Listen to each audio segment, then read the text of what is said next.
Hello. Okay. It's a real pleasure for me to introduce Ethan. Ethan joined my lab at the time when I was actually starting it. I think Ethan is the first PhD candidate who I applied through a normal application means. I think all my other students I kind of were already here or recruited. Ethan and Rilong and Wogani actually are the thing, but then I was already working with Rilong. So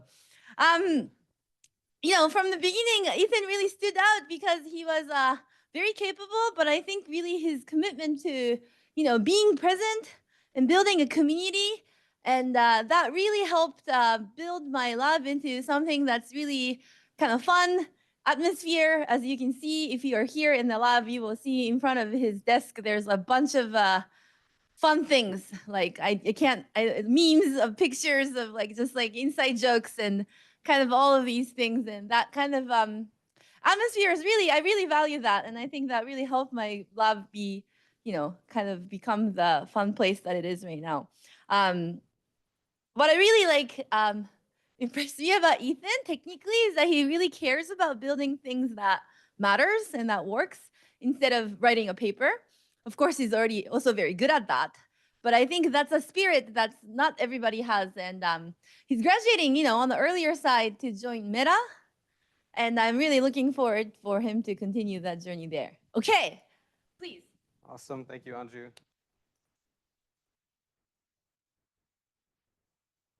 Okay, so the title of my talk and thesis is Recovering and Creating 3D Environments from Casual Data.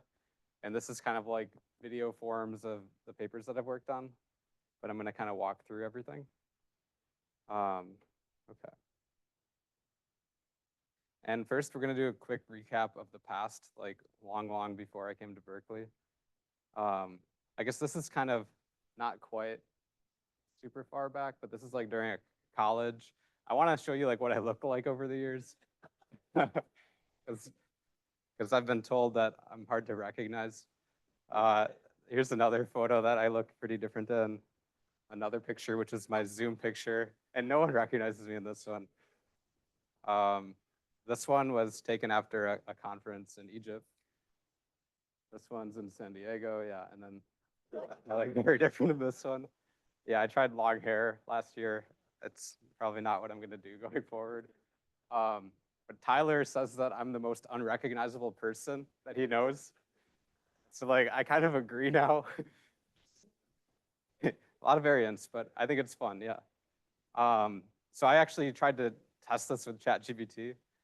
I asked ChatGPT 4.0, are these pictures of the same person? And to Tyler's credit, I can't tell. Like sometimes it will like maybe say yes, but I don't know. Usually it says no. So how I look in the computer vision community, like this is from Instruct Nerf to Nerf. So it's like Ian was writing this paper and he asked if I could be in the data set. So he like took some pictures of me against the wall over there. And then you can like create a Nerf, but you can also change the Nerf and change my appearance. So you can put me in a suit. You can make me like a marble statue. You can make me a firefighter, a clown, and a bronze statue. And Fred, who's on the Zoom right now, he's been turned into like way more crazy things than I have. But there's just been a lot of follow-up papers from this too, where I've just been, yeah, really changed into like everything. So I don't know if people will recognize me going forward or not, but that's okay. So I want to now go back a bit further and talk about my early days in like research. And this is just like me building random stuff, and that's kind of like what I've been up to now as well. This was like a project where I was trying to use webcams to like detect posture. This was during college. This was right before I went to MIT for undergrad. I made like an LED cap because I thought it'd be cool to walk with that during graduation. This is like a quadcopter that I worked on. This is a hovercraft from 8th grade. Like in the garage, I'm like about to jump on it and see if it floats. Yeah, and then this is like a hackathon project that my grandma Belky helped out with a lot. Some other projects. But I've kind of just liked to tinker and like make random stuff. And if you look at my project page, you can also see that like there's some really bad ideas in here too, like this breathe through pillow that I get made fun of a lot for. I thought it'd be great if you could like sleep facing down, but my design was like super bad. So yeah. Okay, but yeah, I guess like now the question is like, what have I been up to during PhD? And I think the answer is like, I'm continuing to do the same stuff. Like I'm just doing more projects, but they're a little bit more concentrated in 3D reconstruction and generation. So I think there's still like very visual projects, and it like really ties into what I was doing in middle school and high school. But now I'm gonna walk you through, yeah, what I've been up to lately. So first, like for the people on Zoom, maybe not everyone knows what 3D reconstruction is. So this is me going on Google Maps to like UC Berkeley, and you can actually do this 3D view where you can like look around.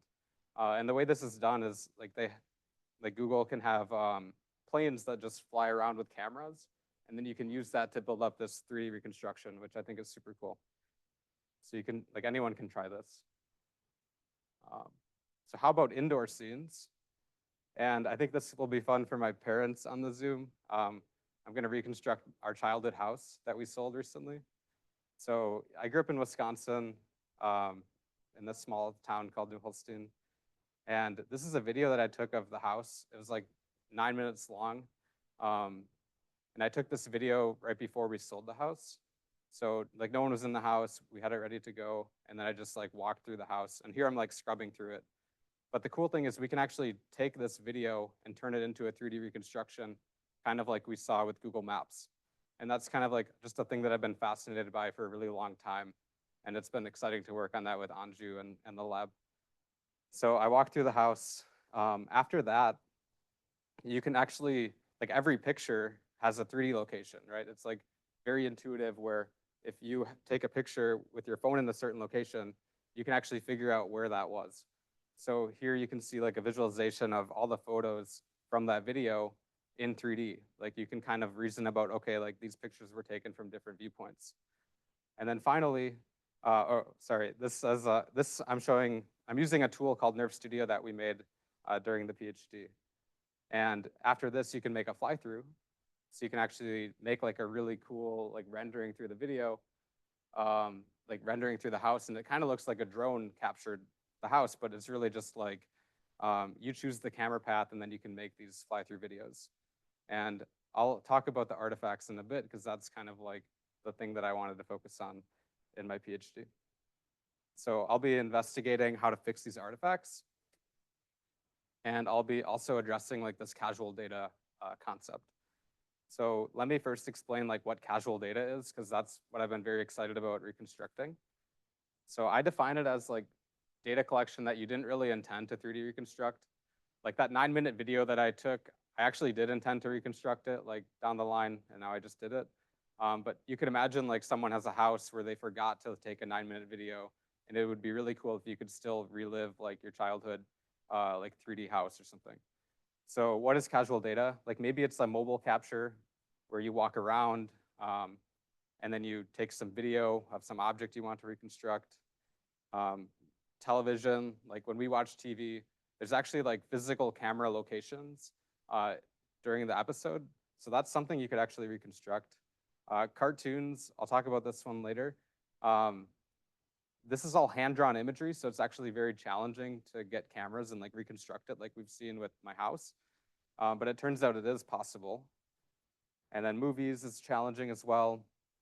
Home listings, like maybe you like look at photos from an Airbnb, but you're like, it'd be really cool if I can just visualize what it would look like to be there. That's one option. Again, like memories, like things that you captured a long time ago, but you can't go back to. And then like natural disasters as well. Like if you can kind of reason about things in 3D and get like a full reconstruction, then maybe you can help with disaster response.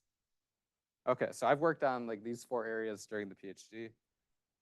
Why I think that's important, like for television, maybe we can like move this actor around. So here we have like a video and then like the reconstruction. For cartoons, like maybe you can like explore the content in 3D, like for SpongeBob, which is just an entirely hand-drawn show. Home listings, you can look at the Airbnb in 3D. And then also something like this, like maybe you can go from like a single photo to like a 3D person, and then you could place this in the scene and make it like a photorealistic person inside of a scene. Okay, so this is like a brief timeline. I was very fortunate to get started in research with at MIT with some mentors, and then after that, I've been working on these projects at Berkeley. So I'm kind of breaking up my talk into like tooling, where we have Nerf Studio, Nerf Busters, Nerf Filler, and Filler Buster. These are like papers that I've worked on to try to address challenges in reconstruction and also like fill in missing regions that maybe you forgot to capture or just they don't look good.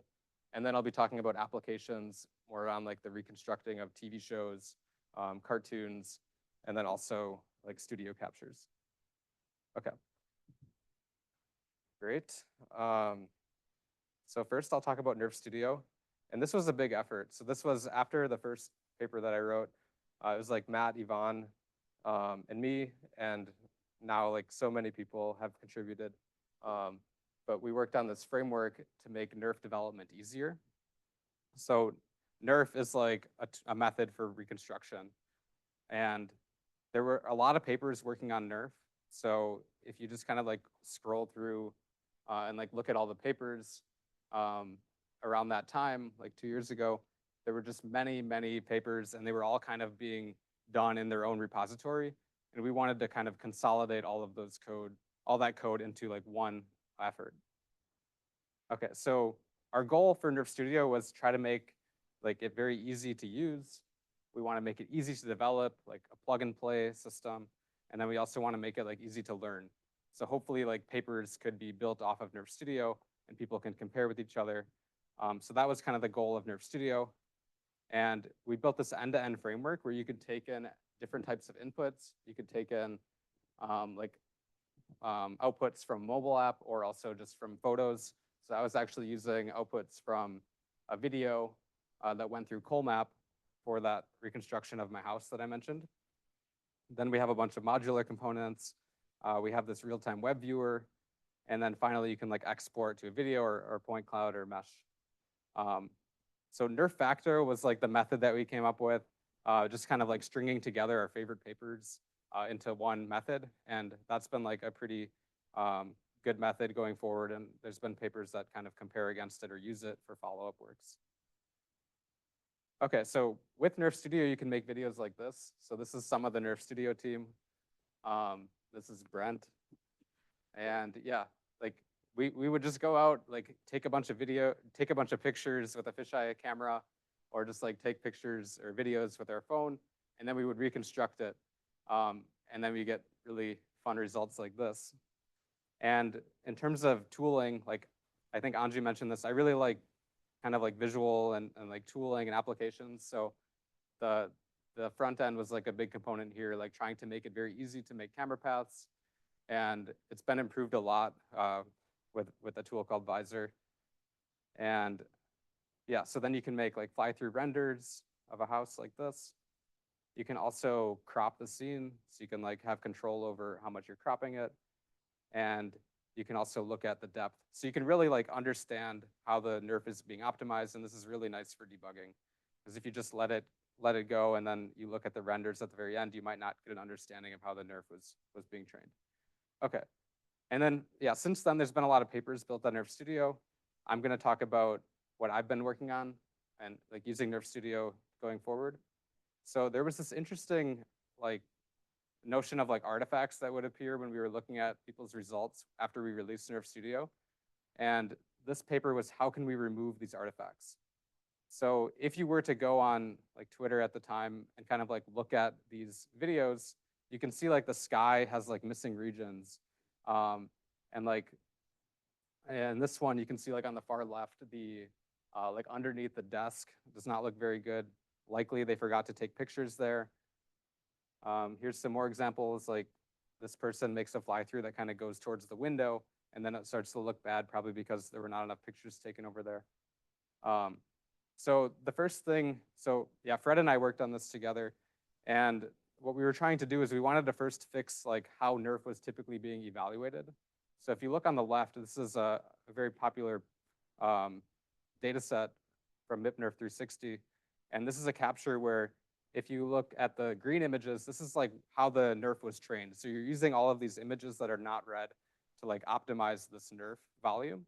And then they're evaluating and reporting numbers for the images that are in red. And you can see that it's like not much change from where the original images were.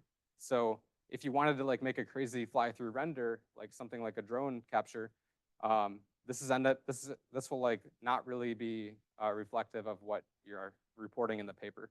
So what we wanted to do is we wanted to make evaluation a little bit more rigorous. So on the right, we have like a training path. And then in the red, we have like another video that's completely separate, and that's what we want to evaluate on. So that was the first part of this paper, trying to like really make things work in the wild, meaning like more challenging camera paths. And if you look at the camera paths here, like on the left is the black are the training images, and the red is where the images are evaluated from. This is from top down. So you can see they're very, very close to the training images. But our data set on the right, and this was just me and Fred like walking around Berkeley taking videos. Like whenever we saw an interesting object, we took two videos, two different paths. And then that's the black path and the red path. And then we used that to evaluate the paper. And then we looked in how to kind of like complete regions. So we were considering a 2D prior or a 3D prior. And here what we did is we trained on ShapeNet, where we placed little cubes on top of shapes, and then we can try to learn the distribution of what stuff looks like. So we have this diffusion model, which can go from complete noise to then the distribution of like what stuff looks like at a small scale. And then the thing that we can do here is we can then like swipe this through the scene. So while we're training this NeRF volume that you see on the left, we can swipe this cube through the scene and we can make sure that it looks like the distribution that we saw from ShapeNet. Okay. And then we can get cleaner results, where on the left we have NeRFacto, and then on the right we have NeRF busters, where we've swiped that cube around and we've kind of removed all these floating artifacts. A lot of these videos were taken on my walk to work. Like this one was on my walk to work, because you just see something and you just get your phone out and take a video. Okay. So there was one limitation that really bothered me and Fred, which was we cannot hallucinate missing regions, right? Like we can delete artifacts, but we can't add stuff that we forgot to capture. So like here you can see we're just not adding anything on the right because we've never seen anything there. Okay, so then I've kind of been going in this direction of like, how do we add missing data? So I've worked on two different works here called NeRF Filler and Filler Buster. They're all kind of similar names, but that's intentional. Okay, so NeRF Filler, I'm gonna talk about both of these papers, but let me kind of first motivate it. So this is like the direction of scene completion, where I want to complete parts of the NeRF capture that we just forgot to capture. So here I have this graph where on the bottom we have like number of images that we've seen, and then on the left we have how much new content we're adding to the scene. And I'm gonna kind of catalog a bunch of different methods real quick. So if we look at this axis, I'm calling this novel view synthesis. So this is like we have a lot of images and we just want to render new views that are very close to the training images. Okay, and then on the left we have adding new content. So these methods can actually like go from nothing to like a full 3D model. And then on the right, or top right, this is what I've been working on, which is scene completion, where you have a lot of images, but you also want to complete what's missing. Like it'd be nice if we could complete that one room from my house that I just forgot to take a good capture of. Okay, so Dream Fusion is this paper. Yeah, these are not my works, but yeah, Dream Fusion could go from like no images, you just give it a text prompt. Like if you look at the bottom right, like a pig wearing a backpack, you could just type this in and then it would generate, it would optimize this 3D volume that looks like a pig wearing a backpack. So that's super cool, but it's not like the scene completion thing that I'm trying to work on. There was also 0, 1, 2, 3, which could take in one image and then you specify how you want the camera to move, and then it will generate that new viewpoint. There's also Cat 3D. So here you can give it one image and generate multiple, or 3 images and generate multiple. And then Hong has also made a lot of good work in this direction too. And then on this other axis, there's like Duster, which can take in a lot of images, but it's not generating any new content. All it's doing is it's taking the images and figuring out the depth for everything and the correct camera poses. So we're getting this great point cloud, but we're not adding anything new. Okay. And then NeRF and 3DGS. So this is 3D Gaussian splatting on my childhood house. And again, we're not adding any new content. We're just showing what we've already reconstructed in that 9-minute video. Okay. And then what I've been trying to work on is scene completion. So here I'm showing 2 different works. So nerf filler is up here. So let's just say we have like a missing region in pink, and we want to be able to complete what is there. So you have a lot of images of the scene, and then you want to complete what's missing. And then similar on the bottom left, I'm showing filler buster, which is you have this partial capture where you're just looking down, but you actually want to like be able to look full 360. And then what we're doing is we're completing the scene with our model there. So that's what we're calling it, scene completion. We're taking an existing scene with like hundreds of images, and then we're trying to complete the parts that we just forgot to capture. And this is kind of like a good motivating example, in my opinion. Here I went to Sketchfab and downloaded a mesh. And again, like someone probably just wanted to reconstruct their office, but it turns out the tooling did not work, and maybe they forgot to take some images. So they have this like big hole, and it would be great if we could complete that. And I commented out the slide where I completed. Whoops. It's okay. But yeah, we can complete these holes in that method. Actually, here you can see it. So we're completing the scene here in the middle, and then we're doing it for a bunch of other captures as well. So we're taking like a partial nerf, and then we're completing it and filling in the missing regions. You can see this teddy bear example where that teddy bear was probably sitting on a table when it was captured. So if you try to look what's under the teddy bear, it's actually just completely missing. So we need to fill in that missing detail. Okay, and then at Meta this past summer for an internship, I worked on this paper called Filler Buster. I'm not gonna go into the details here, but the idea was like, can we make Filler Buster more robust, making it handle more images and generating more content? And we also modeled the generation of camera poses as well. So we're predicting both the camera rays as well as the pixels, which is a bit different than prior work. Okay. Okay, now I'm gonna talk about, yeah, kind of like more fun applications, which I think everything I've talked about is relevant to these applications as well. But I wanna kind of like explain how we went about reconstructing TV shows and cartoons, because I think this is a kind of a fun topic. So we have this paper with George, Matt and Anju, called The One, where they reconstructed 3D humans and environments in TV shows. And I think Kenny might be on the call. I can't see who's on the call right now, but I remember Kenny came up with this title when we were hanging out with Matt one time. So it's such a great title. And what we're trying to do is we're trying to take like a video like this, and then we want to be able to represent that entire video in 3D, right? Because when we're watching TV, we have this understanding of 3D. It might be implicit, but we can actually get our tools to do the same thing.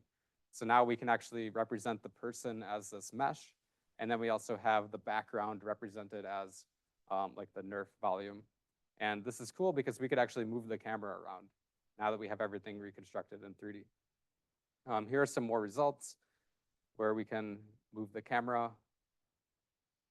So what we're doing is like when there's a shot change, the people don't move. So we can take those 2 images and we can use them to reconstruct like that specific instance of time. And then here we're going between the shot changes. Okay, and yeah, so one topic of this paper was like 3D reconstruction of TV shows is like very challenging. So here you can see examples of this where you see the door is like opening and closing. And you also see that there are like people in the scene. So this is very challenging. Usually for our tools to reconstruct camera poses to work well, you generally want things to be like static or like consistent over time. But here we have a moving door. Here we have like the fridge being opened. And here, if you look at the table from both of these views, you can see that there's like different content on the table. Here it changes again when they have like another eating scene. And then here it's like a Halloween scene, so it's even more challenging. But it turns out that because like the majority of the scene is not changing, like if you look at the background, you'll see like there are some areas like the door, like the background, the windows, these areas are not changing, so we can still run structure for motion and recover the camera poses. So that's like a very, like cool and kind of surprising thing that you can just take a TV show that you've been watching You can do some pre-filtering where we like remove the people, and then you can reconstruct it. And that's because structure for motion has a lot of rejection methodologies where you can assume that like every camera here is taken from a perspective camera. So then you can throw away outliers, which is awesome. And then after that, you have like reconstructed all of your cameras. You can do pretty cool analysis. Like you can see that the majority, this is a histogram where we're showing like number of images and then like the field of view of the camera. And you can see on the far right, we have like very few images that have like large field of view. And those are like establishing shots that occur in TV shows, right? Like you see this like large region just to give you context, but then like the majority of TV is actually very zoomed in, right? So we're really good at just understanding like where people are located because even like through these shot changes, we can just tell. And when we're reconstructing things, we can like rely on the establishing shots a lot. So using like the establishing shots, we can take like 200 images and then we can create a dense structure with a NERF shown here, where now we actually turn that point cloud into something like photorealistic that we can explore. Okay. And then you can make these like cool slide throughs of the scene. I think this one's really cool because you can actually do like this panoramic view, which you'll never see in a sitcom because you'll either like have a camera looking here or here, but there's no camera that has like this like crazy big field of view shown on a TV show. But this is something that we can do with NERF because we have access to that underlying 3D model. Okay. And I want to highlight one other thing from this paper, which is reconstructing humans. And this is something that I want to look into more going forward at Meta too, because I think the humans and scenes have a very nice interaction. There's this cool aspect of like how to reconstruct the humans, which is at a shot boundary, right? These people are not moving. So we have two different camera poses, but the people have not moved. So we can actually use this to kind of solve this optimization problem. So if you look at the bottom left, you can see where this camera was taken in the scene. And then on the bottom right, you can see like this slightly shifted viewpoint with another camera. And we have two different people in both images. So we want to try to find how to match them such that we have like the correct two humans located in 3D space. So I think this diagram will help us understand that. So we have two detections on the left, two detections on the right, and then we're going to try all pairs where we match every human to each other, and then we'll see how it looks. So if we match these two images to each other, I guess we can tell that they look correct. If you run it through our algorithm, it places the human here, and that also looks pretty good. But how about we try these two? Also looks correct, so then we end up getting a good person. But if we try like an incorrect pair, right? So now we're connecting these two. You can see that when you optimize that, it creates a very bad looking 3D mesh. And we can tell like instantly that this mesh is like self-intersecting and like looking super bad. So that tells us that's not the right pair. Here's another example. We try these two, it gives you a bad pair. So at the end, you're left with the two good assignments and then the two bad. So that's how we do like the reconstruction here.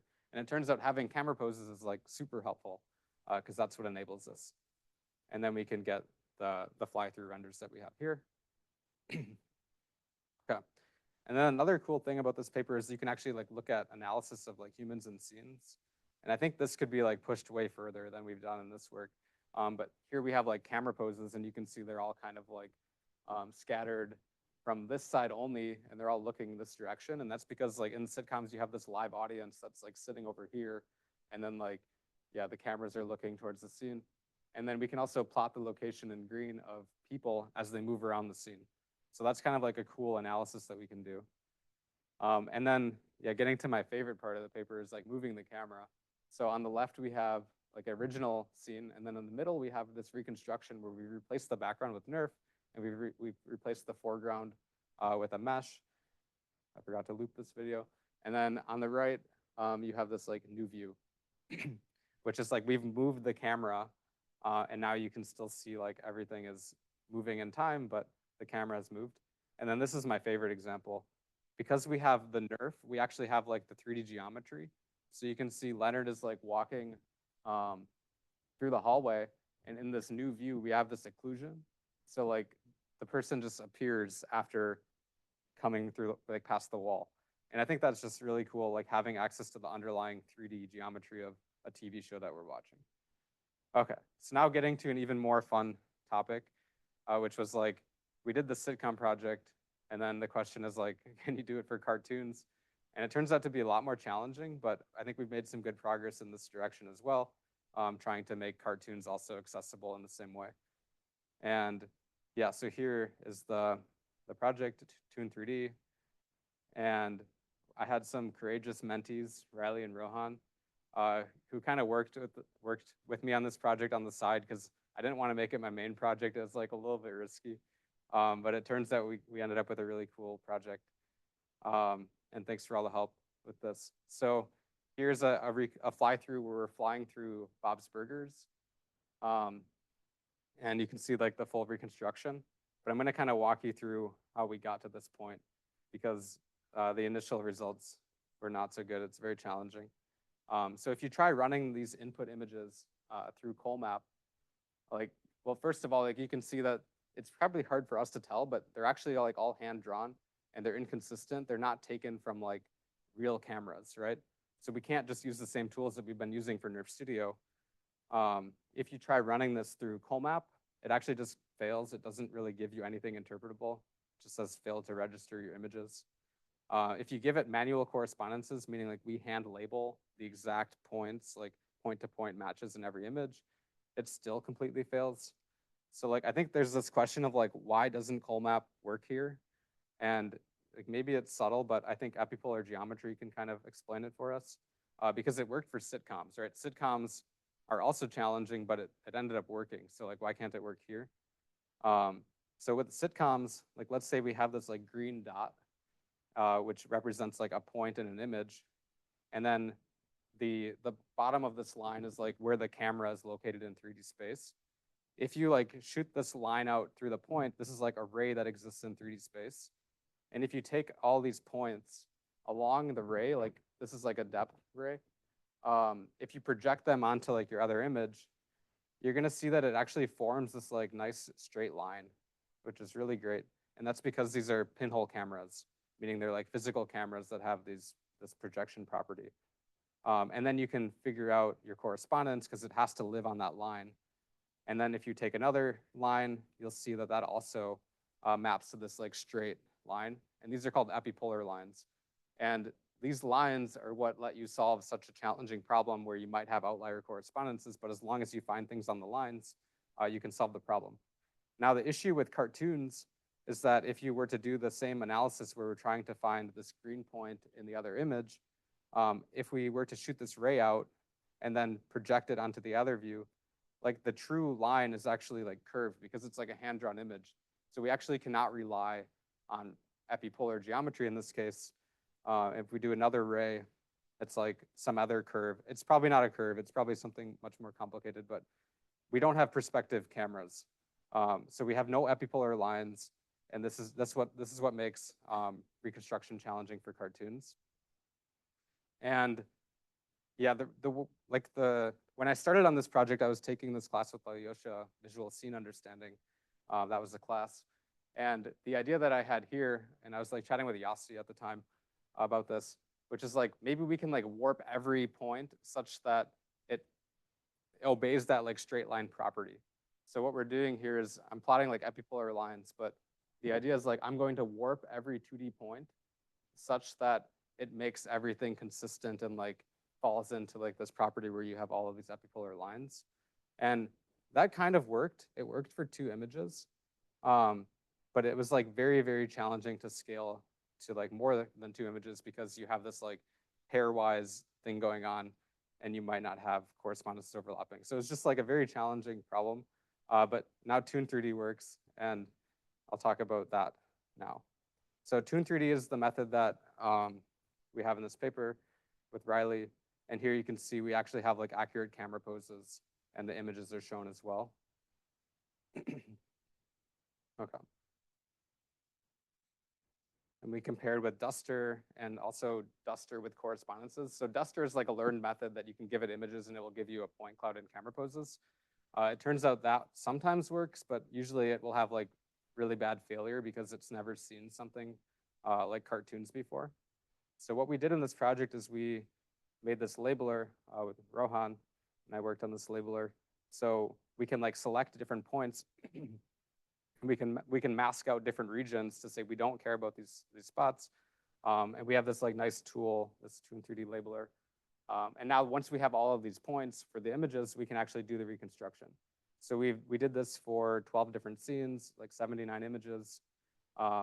We just revamped it a little bit, where here you can see like the Toon 3D labeler, where you can, if you go to like labeler.toon3d.io or something, or .studio, yeah, you can see our labeler tool, and you can click on our data sets, and you can actually like explore all the labels that we had. And these are like correspondences, meaning like number 15 for a point will correspond to like number 15 across all the different images.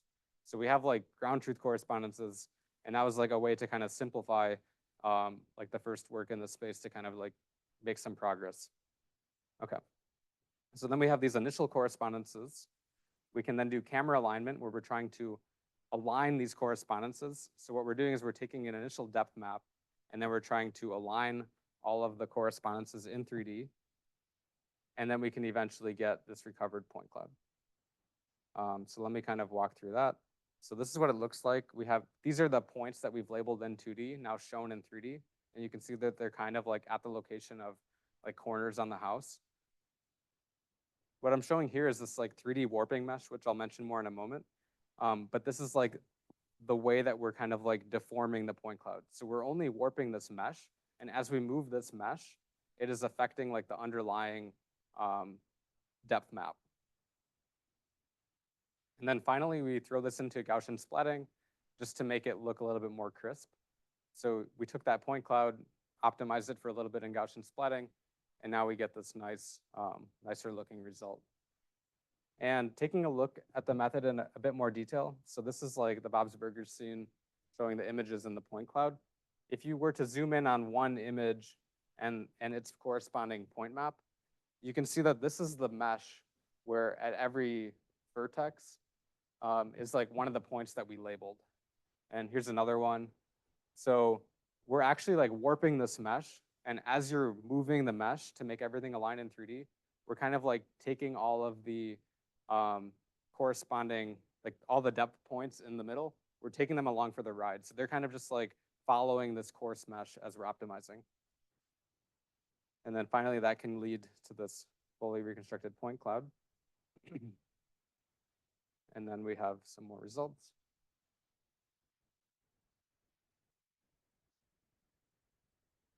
The mystery machine. Okay, and here's results on all the 12 scenes. Okay, we have some ablations. I'm gonna skip past this. Going back to the Airbnb, we can actually do much better than Colmap. So here we can do a reconstruction with our method and make sure that everything's working. And now we can actually explore those areas that we talked about in the intro of the talk. We can kind of get a feel for what this Airbnb might look like if we were to go there. Okay, and then it also works for paintings. So like paintings, of course, are hand-drawn as well, so they're similar to cartoons. We can run that through our method and it will work. We can then visualize inconsistencies to kind of like see how much things are warping. So here you can actually see the warping over time, right? So you can see that in this scene, the Planet Express, you can see the images are like slightly warping such that everything becomes consistent in 3D. And the warps might be subtle, but they're very important to kind of make all the geometry align. So naturally, I asked this question of like, how far can we push this with one of my favorite shows, which is Rick and Morty. So I kind of like went through and tried to find all of the photos from, or that I could find of this house. Because like there's been people kind of who mocked up the house in like 3D CAD. So like clearly they have some understanding of what the scene looks like. Maybe we can just do it from photos. So like I found photos of like the garage, like the dining room, the kitchen, the living room, the front of the house. And it was very hard to find pictures from the back of the house, but I have one here somewhere. Maybe it's on the next slide. But anyways, you can take all of those, you can label a bunch of points, and it doesn't take too long. And then you can get this like, you can smush the geometry until it becomes consistent enough to like get this full point cloud, which I think is really cool because this is an entirely hand-drawn house, but now we can actually like get some 3D structure from it. And then the results are not, like there's some artifacts, of course, but I think for the first work in this direction, I think it's pretty cool that we can get cameras and then we can make this like immersive fly-through. And using some of the tools that I mentioned, like Nerf Filler, Filler Buster, and there's just like a lot of work in this space, like maybe we can use that to kind of like fix these artifacts. And then we could actually make this useful for VR or something. That could be really cool. Okay. Yeah, so then I want to quickly mention a paper that I was second author on, Pippo. And I don't know if Yash joined or not, but he was really fun to work with over the summer. And this is a project going from one photo to like a full 360, or like a photo of a full person to a full 360. And the reason I'm excited about this direction is because if you kind of looked at that sitcom project, everything was just a mesh, right? I think we really want to make things photorealistic to kind of be able to replay scenes. And I'm very excited about like getting everything to live in like 3D geometry, photorealistic, so then you can move the camera around and kind of visualize this. Okay. Yeah, now I'm gonna get to acknowledgements. This was made possible by lots of people. So let's go through that.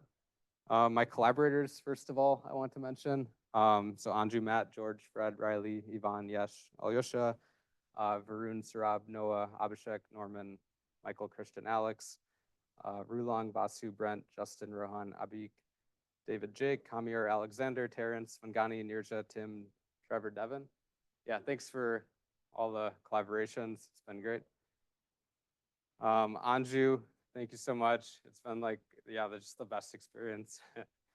Anju actually gave me a call like when I was first admitted, which was super nice. Yeah, I think it's nice to be like with people who really support you. And of course, Ayuna and Austin. I think Anju's a great mom. Okay. Thanks to my committee. So Anju, Antonio, Alyosha, and Jitendra. I learned a lot from Antonio before coming here. And then, of course, like I've learned a ton from Alyosha and Jitendra, just from like all the computer vision group meetings. It's been really nice. Internship managers. So, I don't know, I'm tearing up. Okay. Yeah, I've just had like really nice people to work with. So Noah and Abhishek, yeah, Michael and Christian. It's been like super nice to kind of get a sense for like what industry's like, and just also just like be around nice people. Matt has been super nice. So in the middle here, Anju was kind of mentioning this, like having fun in the lab. These pictures are pictures that Matt and I made. And it's like a bunch of pictures that say hang in there, because this is when we were working on Nerf Studio. And it was just super fun to like put, we probably have like 50 I don't know, 30 images like up on the wall that say hang in there. It's just like super fun to kind of like, yeah, work with Matt. And I've learned so much from him too. George as well. George was the first person that I worked with when I came to Berkeley. And he was just like super great, kind of like introducing me to Berkeley and the space. And it's just fun seeing him. He has this catchphrase, "Let's go," whenever I see him. And then Yvonne and I did an escape room with him recently. So it's good to see him pretty often. Fred. So yeah, Fred's been an awesome collaborator as well. I worked with Fred as soon as Nerf Studio was complete, because he was also interested in this idea of like deleting artifacts. And we came up with this cool title called Nerf Busters, inspired by Ghostbusters, because we want to remove ghostly artifacts. And before our poster session in Paris, we went and bought this little ghost from a Halloween shop. And then we put it up at our poster and we named the Ghostbuster. So yeah, that's fun. It's always fun to like work with people who are friends. Riley, of course. Yeah, it's been just awesome like getting to know you and mentoring you, and I think you're gonna do great. I think you're gonna go here, but let's see.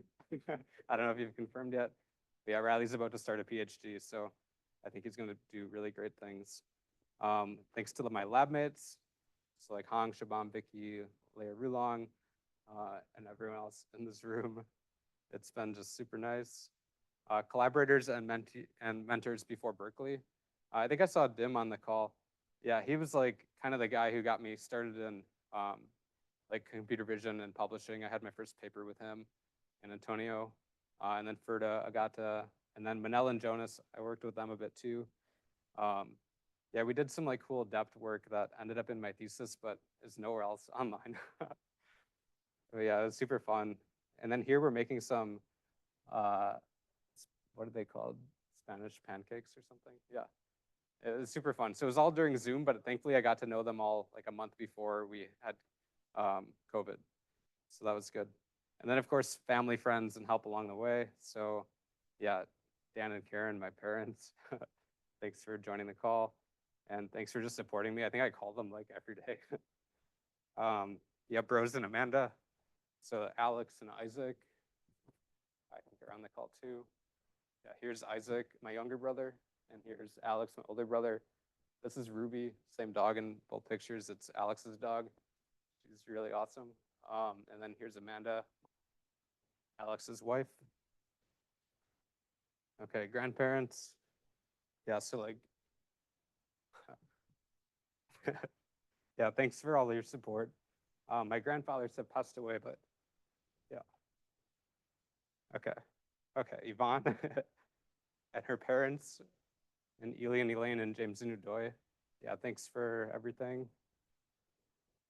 Okay, okay, uncles and aunts and cousins. Here's Isaac kicking off some karaoke. Yeah, and then here's like my Weber side of the family. So it's quite a lot of people. And then here's us at the lake, hanging out on the boat. Yeah. Usually at Thanksgiving, we have like a nice karaoke event that Isaac leads. More family. So like Doug and Carolyn, I know Doug's on the call. Yeah, thanks so much. Like they live in Pittsburgh, so it's super nice to see them. They would always like feed me on Sunday night, which is great. And Veronica is just a really good support. Colin and Zach, we call them our family friends because we just hang out with them a lot. Mentors. So back when I did like first robotics, John Boyle and Mark Holshoe were really important back then. And I still keep in touch with them. It's super nice to go back and like see the robotics team when I go back. And again, I look super different in this picture. Uh, I think it's me and that one right here. Yeah, you can kind of tell by what sweatshirt I'm wearing most often, maybe. So like different times. So okay, other people who have been important: Miss Hoyce, Leonard, Pete, Russ Tedrick, and Suyun. Yeah, just big inspirations and support along the way. Housemates, Jesse, Sarah, Tripped, Yvonne, Deckel. Yeah, when Yvonne and I were living in our like Justin's old house, we had a fire, which was like the scariest thing ever. But here I reconstructed the lawn. I reconstructed the dryer that lit on fire. Yeah. And yeah, Deckel has been great to live with for my last semester here. We did a fishing trip like 2 weeks ago, but didn't catch anything, so I'll have to try again. Escape rooms, I want to acknowledge because whenever I get a break, this is what I do with my family. Grad friends, Amir Hadar, Yassi Laraz, Devin Bangani. Atsu, I want to thank, so great hanging out all the time. Luke, Wei, grad friends, Justin, Ale Wanda, Matt, Susie, Melanie, Brent, David. Sorry about the picture, David. Sorry, but I didn't find any with us together, so maybe we should take a selfie. And then this is Charlie, a camel. Yeah, so this was Melanie's camel when we went to Egypt. My camel was named Mickey, and I don't like Mickey, so I didn't want to put Mickey in the picture. Mickey would always like turn me around so I don't get to look at the pyramids. It's like really, really not good. But Charlie was a great camel. Grad friends, Michael Senka, Danny, Alvin, Lisa, Daniel, Simeon, Jane, Sanjay, Nirja, Ritwik, Justin, Amish, Sasha, Eric, Chungmin, Emil. If I missed you, sorry. It was like hard to keep track of everyone. Yeah, college friends from MIT, Avery, Ravi Moyne, Pramoda Rishi, Rahul and Matt. Yeah, just super good friends. It's been great hanging out. More college friends, Ajay Wilbur, Kenny and Nikhil, Niraj, Jordan, Kaveri, Gabe, Marla, Rose. Yeah, thanks for just always like hopping on calls to like chat and meet up. High school friends, Colin and Allie, Lou and Melissa, and Trent Presner. It's always great seeing you when I go home. PhD supporters, there's been like a few people who are just like always cheering me on. So I'd like Luke and Nikhil and Ross Spinman. You guys are just always like cheering me on. Internship friends, Yash and Pratt, Artem, Tobias, Agalina, Frank, Vasu, Chen, Jie, Nikhil. Yeah, the Pittsburgh internship was quite fun. Okay, and then thank you. So next up, I'm gonna go be a research scientist at Zurich for 1 year and then probably Pittsburgh after that. But I wanna work on making the things that I worked on, like actual product with VR and robotics. So that's what I'll be up to. Yeah, thank you all.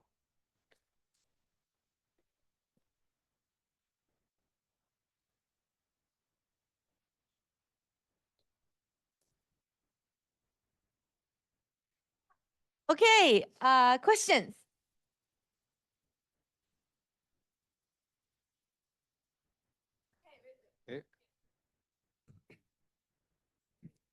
When are we going to work in disasters together? Yeah, I'd like to get back into that. I think it'd be great. I don't know when, but if Meadow wants to do it, you know, it could be good. I know they've had disaster teams. I've talked to someone who was like a PM working on disaster response. I don't know if that's still the case, but yeah. Okay. Oops. Did you try it out? I think so. Wish this worked. Okay. Yeah, so Family Guy, I think has like it's 3D reconstructed, right? I think Family Guy and also Planet Express. Yeah. Yeah, so like it turns out, geez, sorry. I was trying to join from Zoom so I could see who's online. But yeah, so there were like 2 scenes that I think were already like rendered where they just like render the scenes. We did not really know that at the time. We just like went with a bunch of cartoons, but then we kept them in the data set because we thought it'd be like interesting to see that it works still. Yep.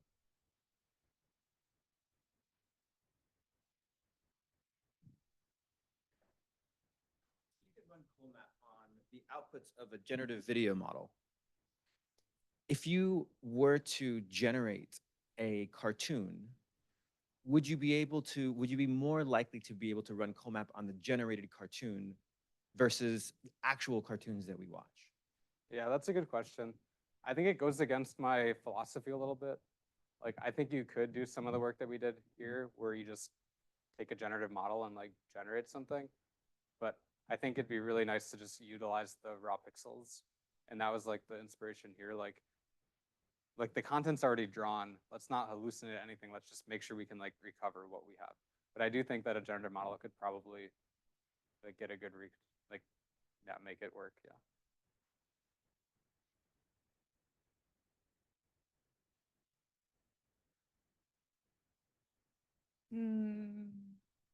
Okay, well then in closing, what's the biggest lesson in your PhD and what are you most excited about in the future?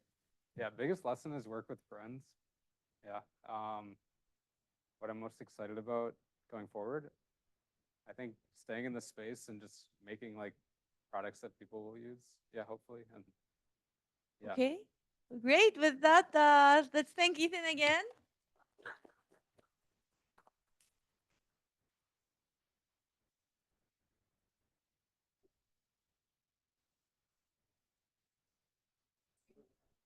Thanks.